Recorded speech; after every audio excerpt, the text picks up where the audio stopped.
Hamamatsu, Japan, an industrial city 150 miles southwest of Tokyo,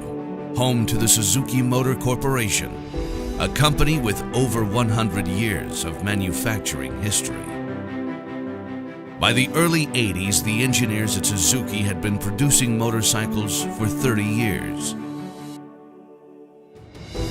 The company's ethos of passion and enthusiasm meant many of the company's motorcycle designers not only rode, but raced bikes themselves.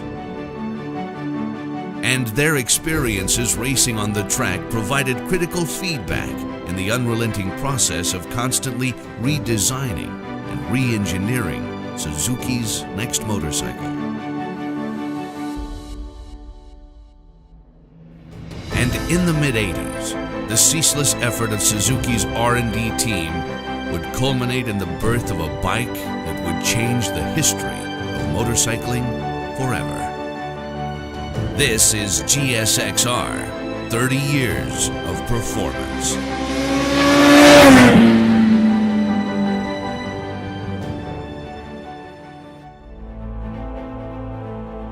"30 years ago, Suzuki introduced the GSXR 750, a true race replica machine that single-handedly created a whole new category of performance sports bikes. And interestingly enough, some of the designers and engineers who helped bring that first GSXR to life can still be found on the Suzuki campus in Hamamatsu today." 清水立氏って言います。会社入って40年ですね。もう長いね。At that time, Shimizu worked in the engine design department under the guidance of a project leader named Etsuo Yokouchi.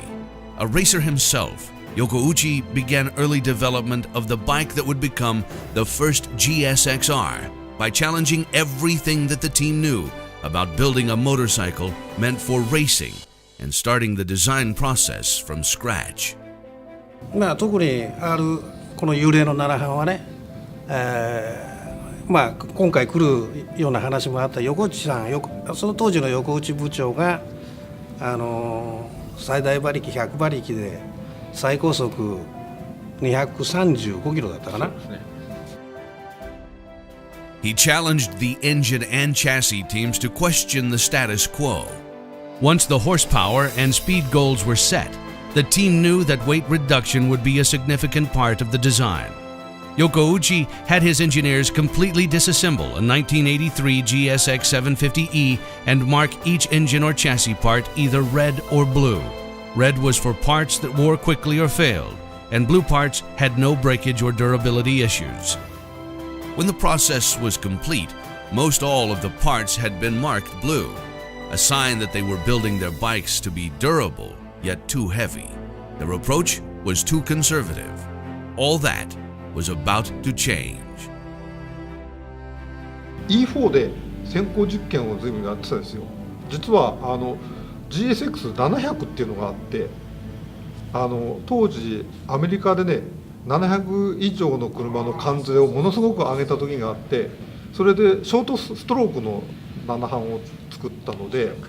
それのボアを広げて、当時としては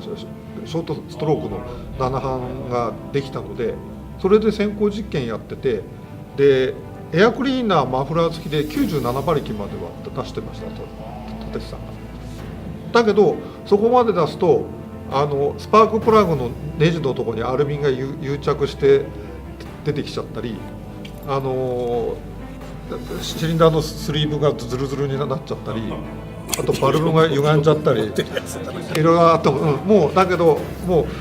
馬力は出せるけど市販車として出すのは難しいなっていうふうに。One of the main problems the engine team was facing was heat dissipation.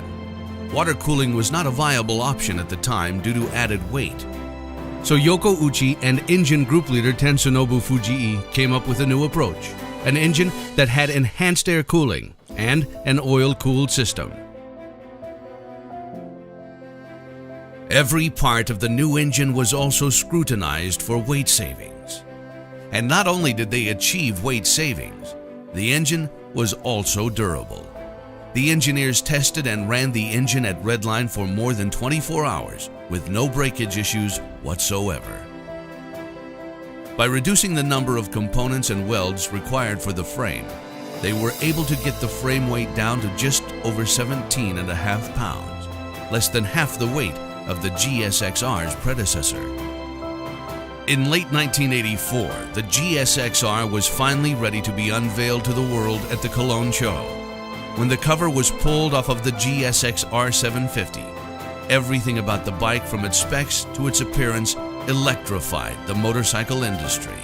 This was a radically light, race-ready motorcycle,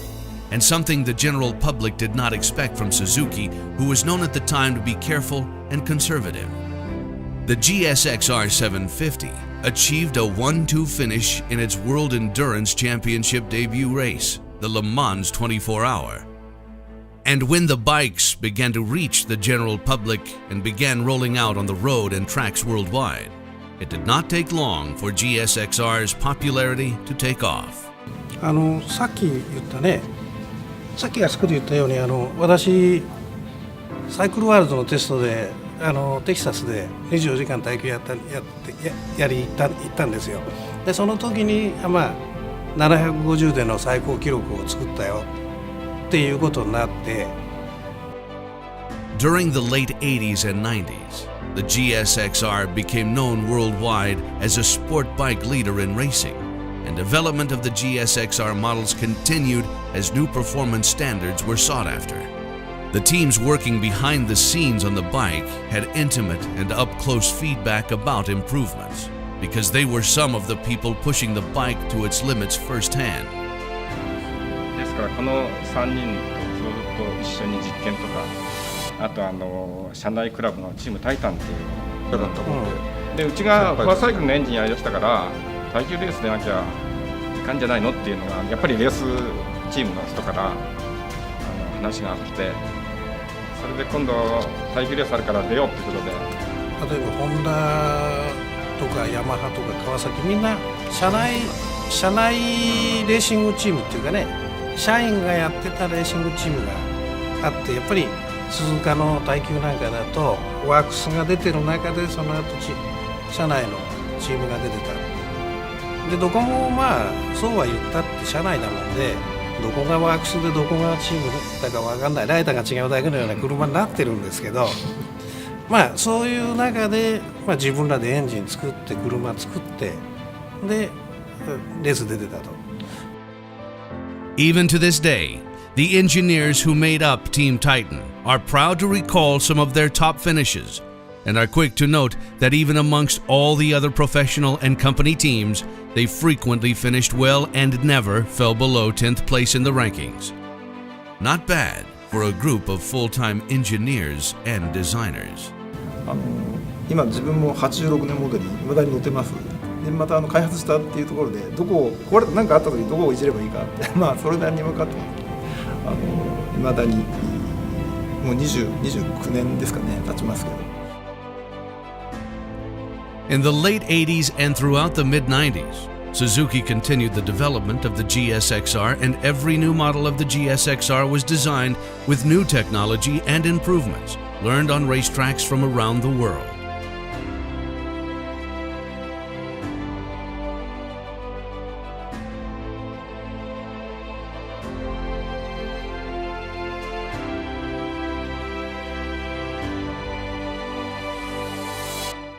In 1996, a decade after the first GSXR had lit the industry on fire, Suzuki reinvented the bike with a newly equipped twin-spar frame.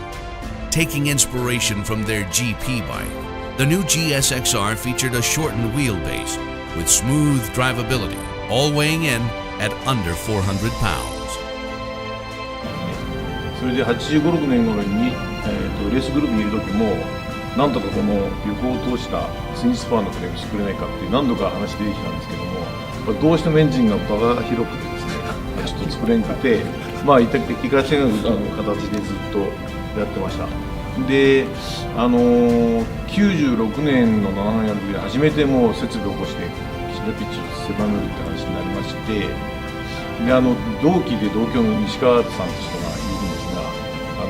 その人がエンジンレアで私が車体レアだと思うんですけども、本当しょっちゅう通ってですね、もっとエンジン小さくしてくださいって言ってお願いしてですね、でフレームもすごくなるようになってですね。And that is the story of how the GSXR was born. From the Suzuki campus in Hamamatsu, a small Japanese coastal village, to garages and paddocks all over the world. That was the tale of where and how the bike began. Next time we'll look at how it has evolved today, its right place in motorcycling history, and, most importantly, what lies ahead in its historic lineage.